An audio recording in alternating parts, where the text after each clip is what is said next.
रिक्षात बसून आलेल्या महिलेचा विनयभंग करणाऱ्या रिक्षा चालकास गुन्हे शाखा युनिट 1च्या पथकाने दिनांक 25 जून रोजी रिक्षा चालकास अटक केली आहे। याबद्दल अधिक माहिती अशी की दिनांक 22 जून 2025 रोजी रात्रीच्या 8 वाजेच्या दरम्यान फिर्यादी ह्या सिडको स्टेट बँक चौक ते मेन रोड रिक्षाने प्रवास करत असताना सदर रिक्षा चालकाने फिर्यादी यांच्या सोबत अश्लील कृत्य करून त्यांचा विनयभंग केला म्हणून फिर्यादी यांनी सरकारवाडा पोलीस ठाणे येथे गुन्हा दाखल केला।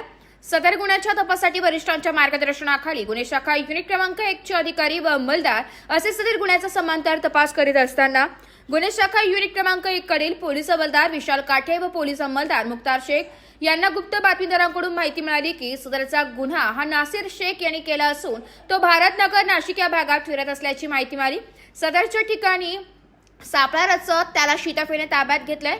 त्याला त्याचं नाव गाव विचारले असता त्याने त्याचं नाव नासिर खलील शेख वर्ष 25 राहणार गल्ली नंबर 10 वडळा रोड भारतनगर नाशिक असं सांगितलंय।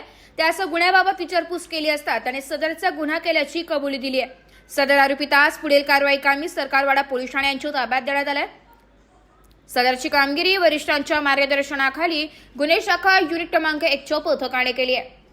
Bureau report AB news Nashik.